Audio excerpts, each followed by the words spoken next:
이 시간 저희들이 호세아서 5장을 읽었습니다. 15절까지 있는 말씀이고요. 오늘 말씀에서는 하나님의 모습이 마치 인간처럼 그렇게 나타나고 있는 것을 보게 됩니다. 원래 성경은 하나님의 영이시기 때문에 우리와는 다르죠. 그런데 마치 하나님이 영이고 우리는 육체를 가진 존재이기 때문에 우리가 하나님에 대해서 잘 모릅니다. 그런데 하나님께서는 말씀을 통해서 마치 하나님의 손이 있고 또 하나님께서 마음이 상하면 떠나버리고 또 하나님께서 또 회개하고 돌아오면 하나님이 돌아오시고 이런 사람의 그러한 모습으로 나타내는 것이 구약에 많이 있습니다. 특히 선지서는 더 그렇습니다. 이것은 말씀을 읽는 저와 여러분으로 하여금 훨씬 더 쉽게 깨닫고 또 하나님이 멀리 계신 분이 아니라 우리와 함께 하시고 동행하시는 그 하나님 되심을 나타내주고 있기 때문에 그렇습니다. 특히 오늘 말씀 가운데 우리가 하나님의 마음을 깨닫기를 원합니다. 하나님이 무엇을 원하시고 또 하나님께서 이 시간에 말씀을 기록하고 우리로 하여금 교훈하고자 하는 것이 무엇인지를 이 시간에 우리가 받기를 원합니다. 마지막 절을 먼저 보겠습니다. 그들이 그 죄를 뉘우치고 내 얼굴을 구하기까지 내가 내 곳으로 돌아가리라. 그들이 고난받을 때에 나를 간절히 구하리라. 하나님께서는 우리가 우리 죄를 뉘우치고 하나님께로 돌아오기를 기다리고 계십니다. 어떤 이들이 이렇게 말합니다. 누가복음에서 탕자의 비유가 있는데 왜 그 아버지는 둘째가 떠나려고 할 때에 왜 그걸 막지 않았을까? 왜 그토록 그 재산을 달라 하고 분깃을 달라 하고 이제는 저 멀리 이방 나라에 가가지고 또 탕진하면서 그렇게 죄악 가운데 머물다가 쫄딱 망하고 거지가 되어서 돌아오게 될 때까지 그렇게 하지 못하도록 왜 당초 처음부터 왜 아버지가 막지 않았을까라고 말하는 이들이 있습니다. 근데 여러분, 사람의 마음은 간사해서요. 이렇게 체휼하고 그렇게 느끼고 경험하지 않으면은 그걸 모릅니다. 만약에 그 아들을 갖다 맡고 있었다 그러면은 그 아들은 평생 불평하면서 아버지에게 마음을 들이지 않았을 겁니다. 그러나 여러분, 그 아버지는 그곳이 위험한 땅이라는 걸 알면서도 재산을 낭비할 것을 알면서도 그렇게 내어줍니다. 그리고 돌아오기를 너무너무 기다리고 계시죠. 아버지는요. 매일매일 이제나 올까 저제나 올까 기다리고 계셔요. 그래서 거짓골로 봤음에도 불구하고 저 상거가 먼데 멀리 있어도 아버지는 아들을 알아봅니다. 그리고 맨발로 쫓아나가서 덕지덕지 붙은 그러한 얼룩투성이 그러한 먼지투성이 있는 그 아들을 안고 너무너무 기뻐하는 그 아버지의 모습을 보게 되잖아요. 그 아들은 그걸 경험하고 나서야 그제서 고백을 합니다. 아버지, 내가 하나님과 아버지에게 죄를 지었습니다. 이제는 아들이라 부르지 마십시오. 품꾼처럼 그렇게 나를 사용해 주십시오. 라고 돌아왔던 그 아들의 마음을 하나님은 받으신 것입니다. 여러분, 오늘 이 15절의 말씀이 바로 그거예요. 죄를 뉘우치고 하나님께로 돌아온 그 심령을 하나님은 안아주시며 받아주시고 용서하십니다. 내 얼굴을 구하기까지 아버지 제가 잘못했습니다. 하나님 저의 마음을 하나님께로 돌이킵니다라고 하나님으로부터 올 때까지 내가 내 곳으로 돌아가리라. 하나님께서 삐져가지고 돌아가 있는 게 아니고요. 하나님은 그 마음을 받기 위하여 애당초 하나님은요 우리의 중심을 받기를 원하신 분이에요. 그렇지 않으면 다 로봇으로 만들어가지고 막 열성적으로 하나님을 찬양하게끔 그렇게 만들겠죠. 근데 하나님은 그걸 원하시는 것이 아니라 정말로 마음의 중심을 하나님께 드리며 진실함으로 온전함으로 하나님을 경외하는 하나님의 백성을 찾고 계시거든요. 그래서 여러분 여기에서 15절에서의 말씀이 하나님의 마음을 우리가 말씀 가운데서 깨닫게 됩니다. 그들이 고난을 받을 때까지 하나님은 마음이 아프지만 참고 기다리고 계시는 거예요. 우리가 이사야서 65장에서 1절 2절에서 말씀해 주고 있잖아요. 하나님께서는 하나님으로부터 등을 돌리고 떠난 그 자식을 위하여 온전히 두 손을 들고 내게로 돌아오라라고 기다리고 계시는 그 하나님을 나타냅니다. 그들이 고난받을 때 나를 간절히 구하리라 해서 하나님은 이러한 삶의 모습, 고난과 역경 가운데 있지만은 하나님은 마음을 원하시고 진심을 원하시기 때문에 이렇게 때로는 허락하면서 우리의 삶의 어려움, 골짜기 또는 삶의 능선을 타게끔 힘든 능선을 땀 흘리며 가게끔 그렇게 하시는 하나님이십니다. 어차피 이 세상은요, 저와 여러분이 하나님의 사람으로 온전하게 훈련받는 장소입니다. 우리의 교만이 꺾어지고 우리가 쪽마음으로 하나님을 섬기고 이런 것들이 내려놓고 온전함으로 채워지고 우리의 겸손함으로 하나님과 동행하는 훈련이 바로 이 세상에서 광야와 같은 세상에서 주어지고 있는 것입니다. 하나님만을 의지하게 하는 하나님보다 더 높아지고 하나님보다 더 사랑했던 것을 내려놓고 전적으로 하나님을 의지하고 바라고 훈련받는 세상이 이 세상입니다. 이 훈련학교, 광야 학교에서 잘 교육받고 우리가 영원히 하나님과 함께 기쁨의 땅에서 금거든 아름다운 기업 속에서 우리 하나님께 영광 돌리는 하나님의 나라의 백성이 되기를 원합니다. 여러분 1절로 다시 돌아가서요. 제사장들아, 이스라엘 족속들아, 왕족들아, 모든 사람을 나타내고 있는 거예요. 모든 사람들 귀를 기울이라 라고 말합니다. 너희에게 심판이 있다라고 말하죠. 우리가 히브리서 9장 27절에서 사람은 다 죽어요. 육신적인 그런 죽음을 당합니다. 그런데 그대로 끝나는 것이 아니라 심판이 있다라고 말합니다. 모든 사람에게 심판이 있습니다. 그 심판이 있는데 너희가 미스바에 대하여 올무가 되며 다볼 위에 친 그물이 됨이니라 라고 말합니다. 여러분 미스바 사건, 사사기서에 있는 미스바 사건을 우리는 잘 압니다. 사사기 20장에 있는요. 레이인이 철을 이렇게 도망친 철을 데리러 가잖아요. 가지고 오다가 미스바에서 그 우리가 잘 아는 여기에도 나옵니다만은 그곳에서 그 음란한 그러한 사건이 나타나고 있죠. 베냐민 지파의 그러한 땅을 하룻밤 유숙할 때에 그곳에서 그 사람들이 그 레이의 철을 갖다가 데려가서 밤에 윤관을 시키죠. 그리고 차가 새벽에 돌아오는데 문턱에서 죽어버려요. 근데 레이가 그것을 들고 에브라임 산지로 가잖아요. 차를 끌고 이제 시신을 가지고. 그리고 여러분 놀랍게 시신을 갖다 토막을 내가지고 모든 지파에게 보내는 사건이 나옵니다. 이게 바로 그 미스바에 대하여 올무가 되며 이 사건을 얘기하고 있어요. 그래서 뒤에 베냐민을 뒷따른다라는 말이 나오고 있습니다. 네, 여러분 베냐민 지파하고 나머지 11지파하고 전쟁이 일어나요. 베냐민 다 죽을 뻔했어요.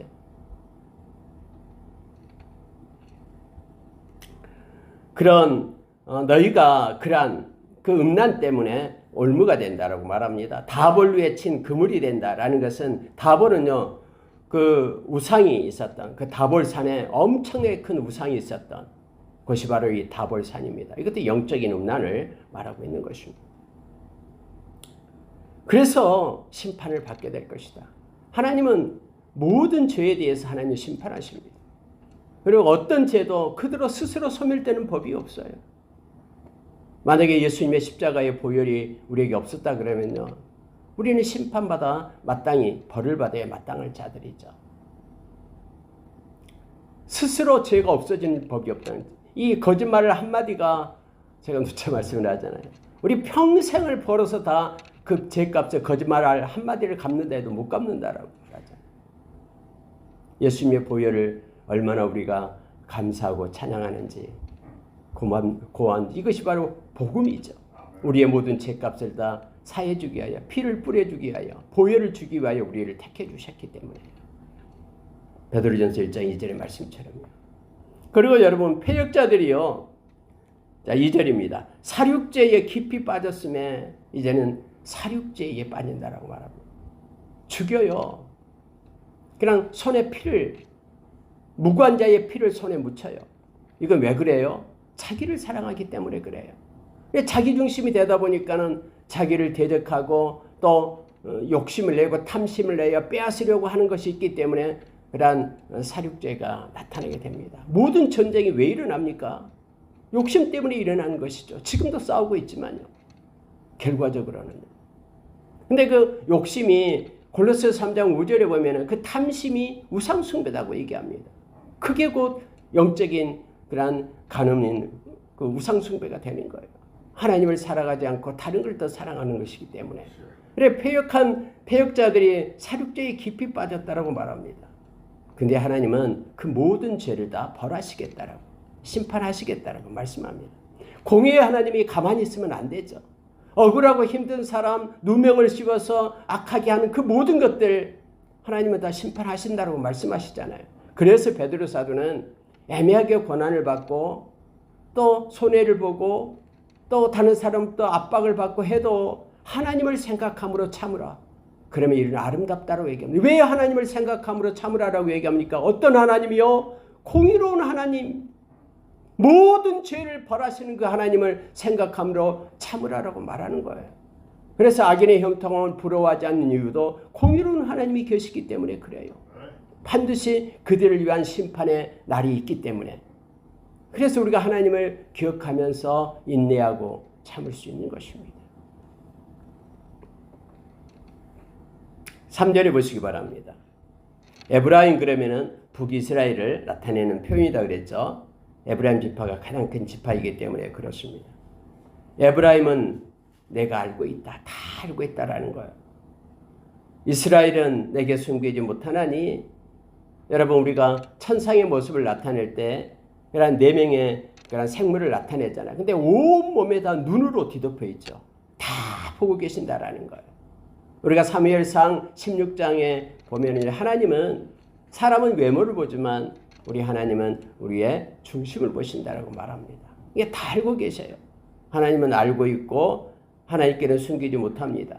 에브라임아 이제 내가 음행하였고 이스라엘이 더러워졌느니라 해서 하나님을 떠나고 하나님 대신에 숨어서 그렇게 다른 것을 추구했던 그 모든 것들, 하나님에게 가치를 두는 것이 아니라 다른 것에 대해 가치를 두고 따랐던 것들, 그 우상, 이것이 바로 음행하였고 이렇게 표현했다고 했죠. 이게 다 알고 있다라고 말합니다. 자, 4절을 내려갑니다. 그들의 행위가 그들로 자기 하나님에게 돌아가지 못하게 하나니. 이 중요한 말씀을 성경에 기록합니다. 하나님께로 돌아가지 못하게 한답니다. 뭐가요? 그들의 행위가. 그러니까 여러분 회개하지 않고 죄악 가운데 있고 하나님이 가증스럽게 여기는 것을 행하는 것을 마음으로부터 결단하고 끊어내지 않는 이상 하나님께로 돌아갈 수가 없습니다. 거룩하신 하나님은 죄와 그렇게 함께 타협하지 않습니다. 그래서 여러분 회개하지 않는 상태에서는요 하나님께로 돌아갈 길이 없습니다. 그래서 회개는 메타노에오 하나님께로 돌아가는 것입니다. 이게 돌아가려면은 죄덩어리가 없어져야 되죠. 예수 그리스도의 보혈이 아니고서는 우리가 하나님께로 이를 방법이 없어요. 그래서 우리가 십자가의 그 은혜와 하나님의 사랑이 얼마나 고마운지 우리가 십자가의 예수의 보혈을 찬양할 때마다 우리는 이것을 기억해야 됩니다.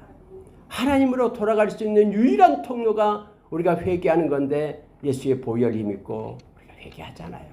우리의 모든 죄값을 다 지불해버리신 그 놀라운 예수님의 보혈의 능력을 여전히 저와 여러분 의지하며 찬양하며 나갑니다.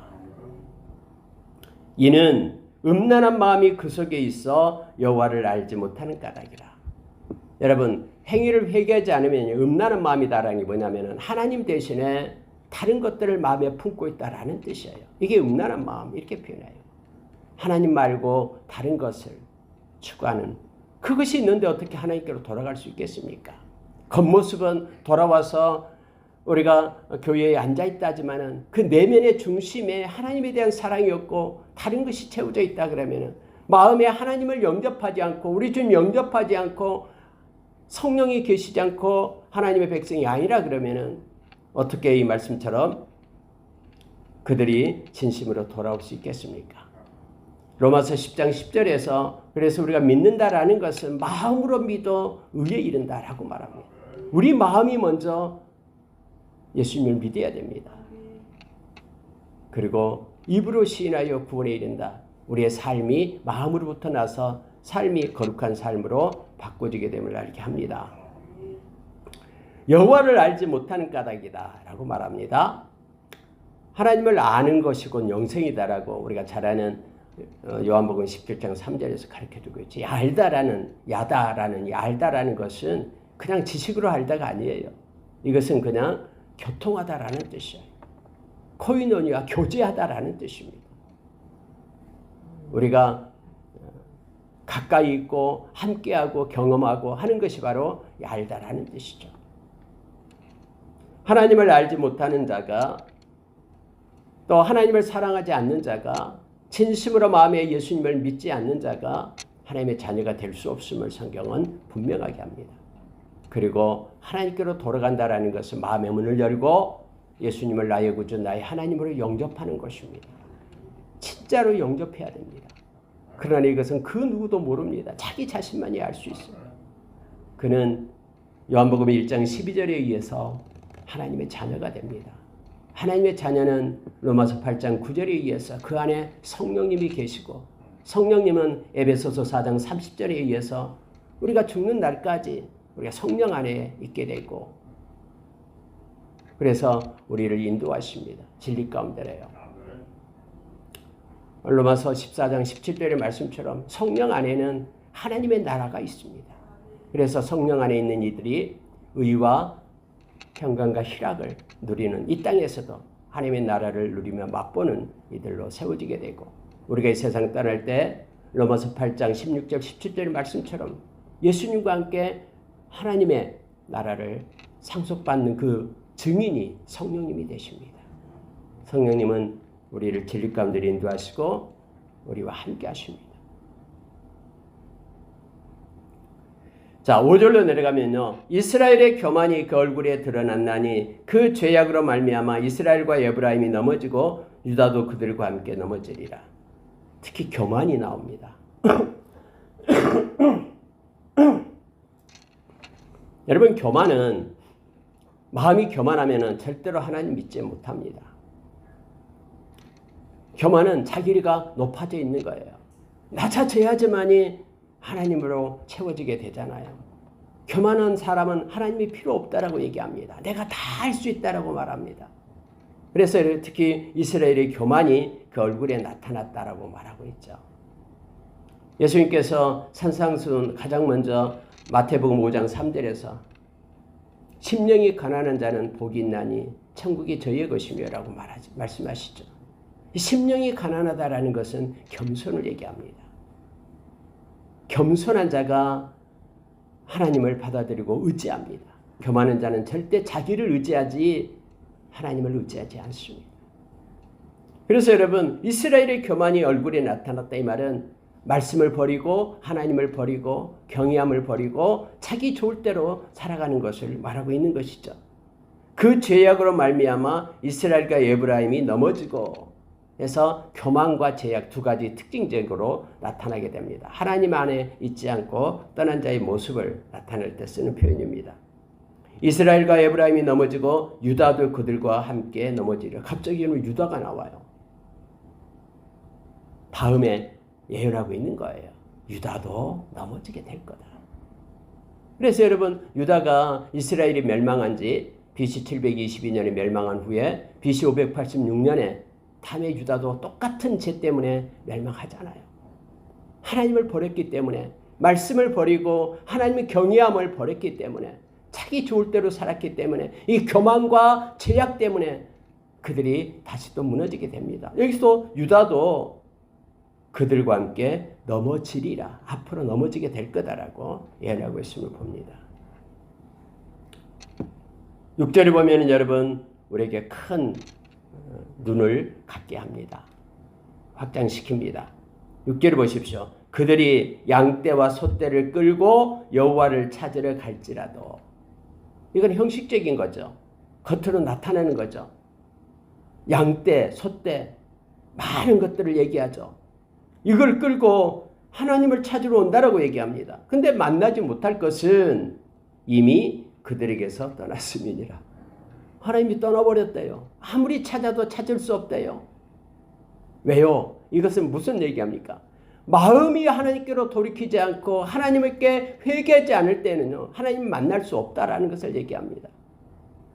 중심이 위에서 말한 것처럼 그들의 행위를 죄악의 그런 사슬을 끊어내고 하나님께로 돌이키고 마음을 온전함으로 진실함으로 하나님을 섬겨야지, 한쪽으로는 숨어서 하나님이 아닌 다른 것을 섬기면서 쪽마음을 품고 두 마음을 품고 행하면서 또 소떼 양떼를 끌고 하나님 앞에 겉모습은 그렇게 돌아온다고 해도 절대로 만나지 못할 것이다 라고 말합니다.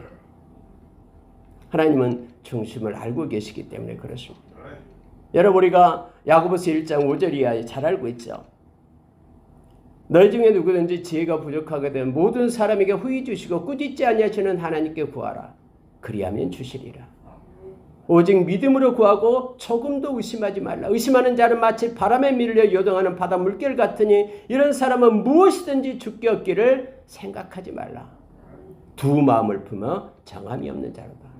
그러니까 쪽마음을 가지고 두 마음을 풀고 한쪽으로는 소떼 양떼 끌고 하나님 앞에 와서 예배하고 다른 한쪽으로는 마음에 하나님을 버리고 무시하고 다른 것을 의지하고 나가는 그 두 마음을 품은 자, 하나님께로 얻기를, 어떤 것도 얻기를 생각하지 마라. 하나님이 떠났다라는 거예요. 하나님 우리의 온전한 마음을 원하십니다. 진실하고 하나님을 경외하는 100%의 마음을 원하십니다.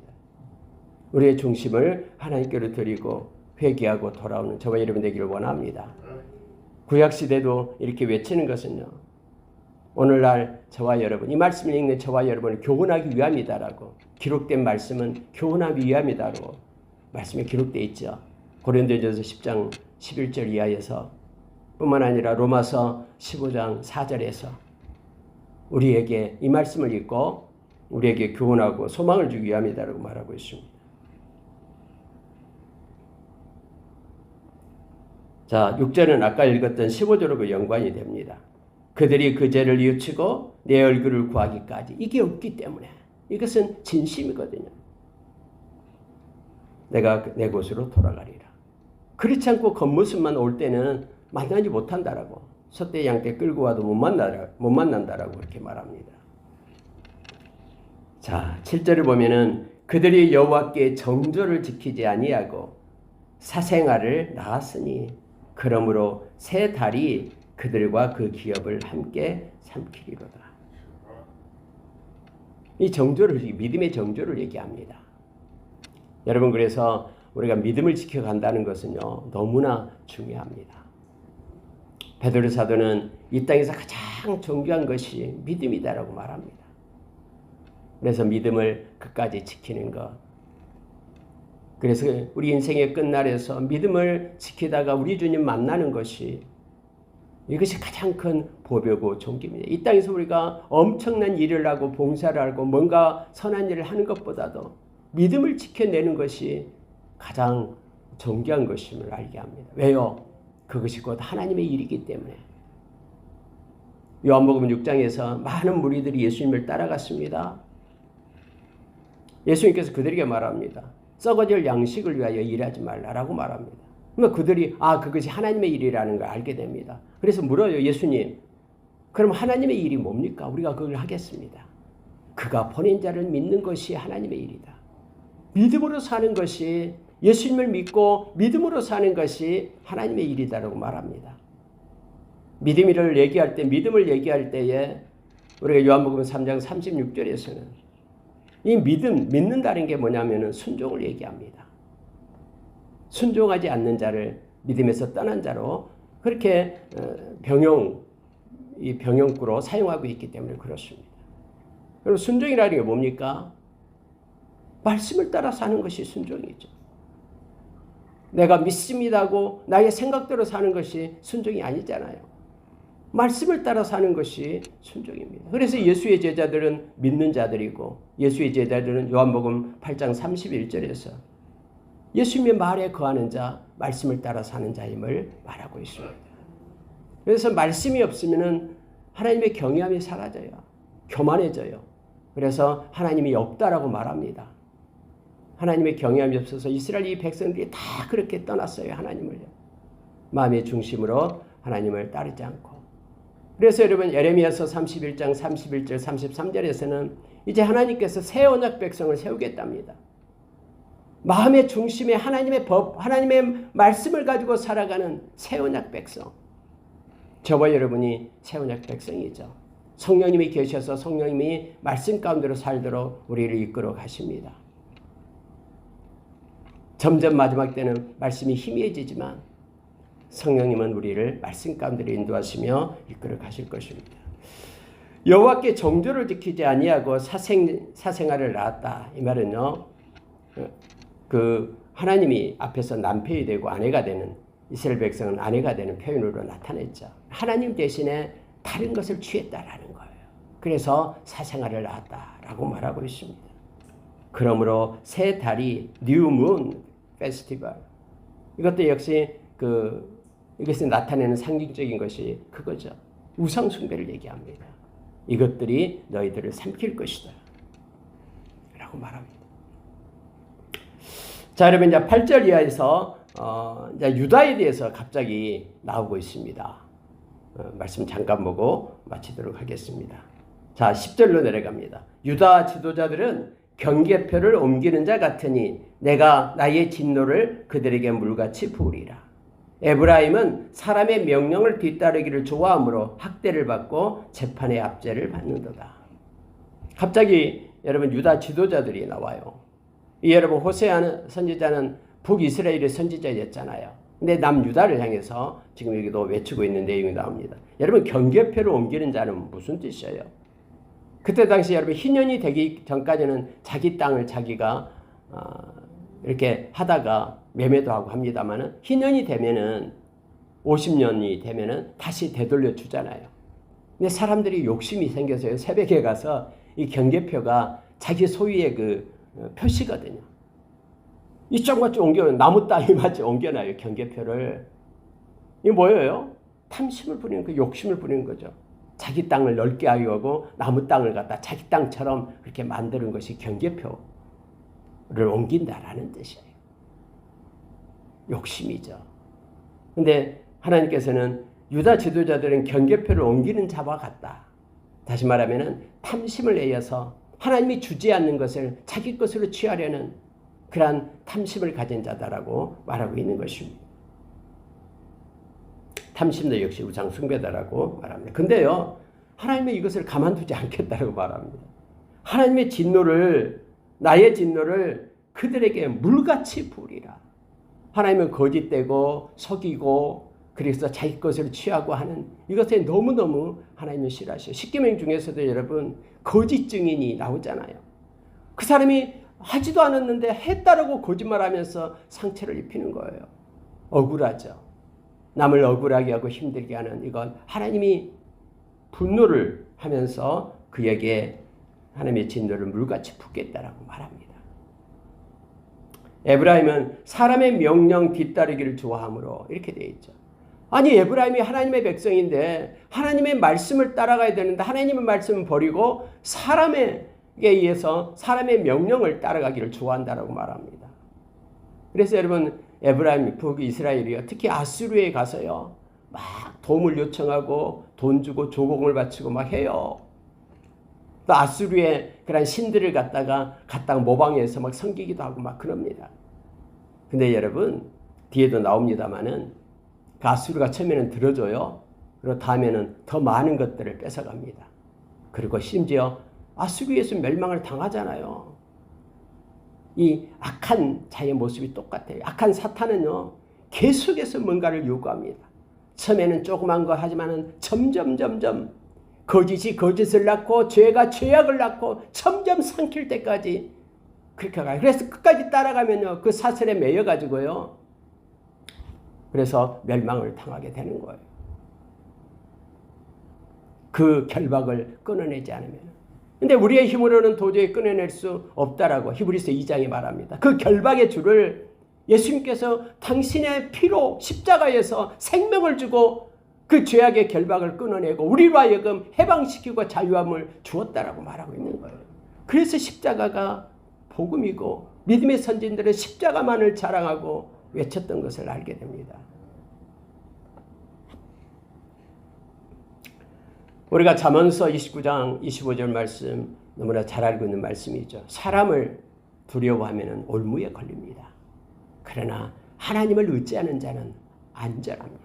언제 어디서든지 하나님을 의지하고 하나님의 이름을 부르면 그는 구원을 받습니다. 그런데 에브라임 북이스라엘은 사람의 명령 뒤따르기를 좋아했다라고 말합니다. 자, 13절 보십시오. 에브라임이 자기의 병을 깨달으며 유다가 자기의 상처를 깨달았고 에브라임은 아수르로 가서 야렙 왕에게 사람을 보내었으나 그가 능히 너희를 고치지 못하겠고 너희 상처를 낫게 하지 못하리라 라고 말합니다. 여기서 아수르 왕은 그 아수르 디글라블레셀 그 불왕으로 나타나는 성경이에요. 막 권세가 있으니까는 가서 빌어요. 그러면서 우리가 조공을 많이 주겠습니다. 우리를 살려주세요 하니까 조공을 갖다 많이 바쳐라 하면서 북이스라엘을 이렇게 놓아줍니다. 근데 조공이 엄청나게 많아요. 그래서 북이스라엘 집집마다 쫓아가서요 다 걷어다가 갖다 바쳐요. 점점점 삶은 더 피폐해집니다. 그리고 결국 그 아수르 왕에 의해서 멸망을 당하게 되잖아요. 지금 그 일이 여기에 나오고 있는 거예요. 여러분, 자기의 병이 있다라고 깨닫고 자기의 상처를 깨달았으면 유다도 같이 나옵니다. 그러면 여러분, 그것을 해결해 주실 분은 하나님밖에 없어요. 하나님 허락하지 않으면 나타나지 않잖아요. 그래서 하나님이 이렇게 여러 가지 것들을 우리의 삶과 환경 가운데 부어주는 것은 하나님이 부르시는 소리예요. 아까 우리가 찬양을 했듯이 오라 오라 내게 오라라고 부르시는 소리예요. 그래서 우리는 가장 먼저 하나님 앞에 엎드려 기도하는 자가 되어야 됩니다. 이게 믿음입니다. 하나님이 이걸 원하시고 계시거든요. 그런데 사람 뒤따르기를 좋아해서 하나님은 없애버리고 무슨 하나님이 도와줘. 하나님이 어디 계셔? 하나님이 계신다면 내가 지금 처지를 이렇게 했겠어? 저 사람 봐. 하나님을 믿는 사람이 저렇게 힘들고 어렵게 살고 있어 하면서 여러분요. 스스로 정죄하고 판단하면서 하나님께로 돌아오지 않아요. 그러나 저와 여러분은 어떤 상황이든 하나님 앞에 나와 엎드리기를 원합니다. 이것은 하나님을 인정하는 거예요. 하나님의 하나님 되심을 인정하는 거예요. 나의 모든 것을 해결해 주실 분은 하나님밖에 없습니다라는 하나님의 그 권세와 주권을 인정하는 거예요. 살아계신 하나님이 계신다라는 것을 믿는 것이 믿음이다라고 히브리서 11장 6절에서 가르쳐 주잖아요. 그래서 그 하나님을 우리는 찾는 거예요. 그를 찾고 그를 구하는 자에게 상 주신 하나님이심을 우리는 믿어요. 우리의 입술의 모든 말, 우리의 마음의 묵상이 다 하나님께 연락되며 하나님의 가장 좋은 것으로 응답해 주시는 살아계신 전능하신 그 하나님을 우리는 믿습니다. 좋으신 하나님을 믿습니다. 성경은 14절 하반절에요. 바로 내가 움켜갈지라 하나님이 주권자 되심을 말합니다. 내가 탈취하여 갈지라도 건져낼 자가 없으리라. 하나님 손에서 뺏을 자가 누가 있겠습니까? 이건 역설적으로 하나님이 도와주시면 그 누구도 해할 수 없고 하나님이 심으면 뽑을 수 없고 하나님이 열어두면 닫을 수 없고 하나님의 주권 속에 있다라는 것을 말씀은 외치고 있습니다. 말씀 마치겠습니다. 저와 여러분이 늘 마음의 중심을 하나님께 드리기를 원합니다. 그 누구보다도 그 무엇보다도 주 예수밖에 없고 하나님을 사랑하는 마음 우리 하나님 앞에 영광 돌리는 저와 여러분 되기를 원합니다. 하나님과 동행하고 어떤 문제가 있었든 하나님께 요청하고 그를 의지하는 믿음의 사람으로 우리가 세워져 가기를 원합니다. 우리가 세상 달려갈 길을 다 달려가고 또 선한 싸움을 싸우고 믿음을 지켜 하나님 앞에 섰을 때에 바울 사도처럼 의의 면류관을 받았으며 하나님께 잘했다 칭찬받는 저와 여러분의 삶이 있기를 원합니다. 예수의 보혈의 능력을 힘입고 늘 회개하고 하나님께로 돌아오며 주님과 겸손히 동행하는 저와 여러분 다 되기를 간절히 원합니다. 함께 기도하겠습니다.